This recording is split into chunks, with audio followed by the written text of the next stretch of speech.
વિકસિત ભારત રોજગાર અને આજીવિકા મિશનની ગેરંટી રૂપ વીબીજી રામજી યોજના અમલ અને તેના લાભોની માહિતી આપવા માટે કમલમ રાજપીપળા ખાતે પત્રકાર પરિષદ યોજાઈ હતી, જેમાં નવા અધિનિયમની સાચી માહિતી લોકો સુધી પહોંચે તેવી માહિતી આપી. કોંગ્રેસના વખતની મનરેગા યોજનામાં થતી અનેક ગેરરીતિ અંગે, નવી યોજનાના ફાયદા અંગેની સાચી વાત લોકો સુધી પહોંચાડવા પત્રકાર પરિષદ યોજી હતી. મંત્રી ઈશ્વરસિંહ પટેલ, ભરૂચના સાંસદ મનસુખ વસાવા તેમજ ધારાસભ્ય ડોક્ટર દર્શનાબેન દેશમુખ, જિલ્લા પ્રમુખ નીલરાવની ઉપસ્થિતિમાં માહિતી અપાઈ હતી. મંત્રી ઈશ્વરસિંહ પટેલે જણાવ્યું હતું કે 2005માં કોંગ્રેસના વખતમાં અમલી બનેલી મનરેગા યોજના અમલમાં હતી. તે ઘણી ગેરરીતિઓ, ભ્રષ્ટાચાર થતો હતો. ભૂતકાળમાં કોંગ્રેસના રાજમાં ખોટા જોબ કાર્ડ બનાવીને પૈસા હડપ કરવામાં આવતા હતા. એમાંથી બધાને મુક્તિ મળવાની છે. મનરેગા માત્ર માટીકામ, તળાવ ઊંડા કરવાની કામગીરી અને રસ્તા માટેનું મજૂરી વર્કનું કામ હતું.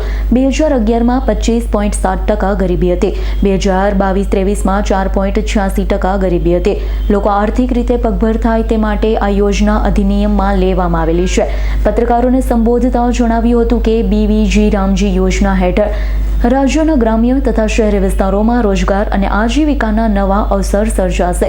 ગરીબ, શ્રમિક, ખેડૂત તેમજ યુવાનોને સીધો લાભ મળશે. મંત્રી ઈશ્વરસિંહ પટેલે જણાવ્યું હતું, આ યોજના દ્વારા કામ માંગનારને નક્કી સમયગાળામાં રોજગારીની ગેરંટી આપવામાં આવશે, જેના કારણે લોકોના આવકના સ્તરમાં વધારો થશે.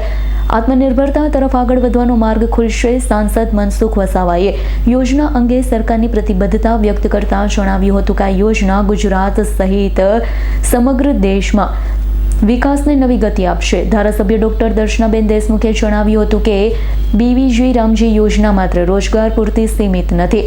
આજીવિકાના ટકાઉ સાધનો ઊભા કરી સામાજિક અને આર્થિક સશક્તિકરણ મજબૂત સાધન બનશે. વિકસિત ભારતના સંકલ્પને સાકાર કરવા માટે યોજના એક મહત્વપૂર્ણ પગલું સાબિત થશે. તે સામાન્ય જનતા માટે લાભદાયી બનશે. આદરણીય પ્રધાનમંત્રી શ્રી નરેન્દ્ર મોદી સાહેબના નેતૃત્વમાં સંસદના બંને ગૃહોની અંદર વિકસિત ભારત રોજગાર અને આજીવિકા મિશન ગ્રામીણ વીબીજી રામજી અધિનિયમ 2025ને જે મંજૂરી આપવામાં આવી છે, એના અંતર્ગત આજે અહીંયા ભરૂચના સાંસદ સભ્ય શ્રી મનસુખભાઈ વસાવાજી, જિલ્લા પંચાયતના પ્રમુખ શ્રી ભીમસિંહભાઈ, અમારા ધારાસભ્ય બેન શ્રી દર્શનાબેન, પૂર્વ મંત્રીશ્રીઓ શ્રી હર્ષદભાઈ,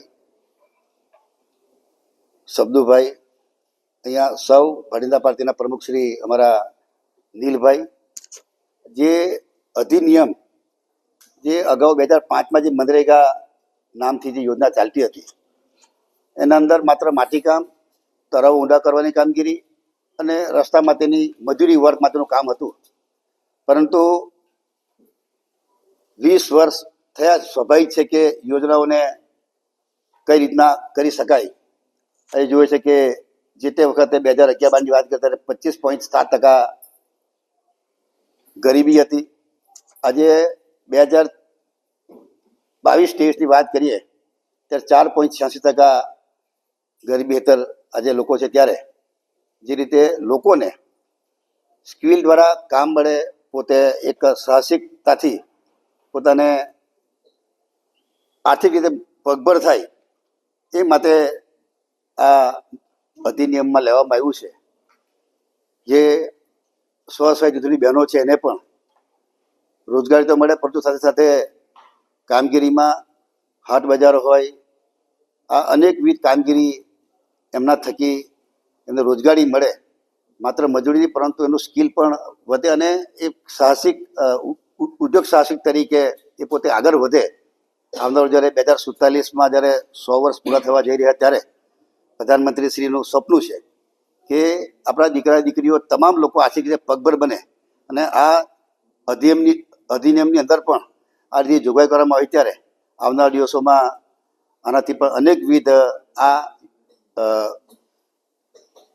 વીબીજી રામજી અંતર્ગત લાભ થવાનો છે.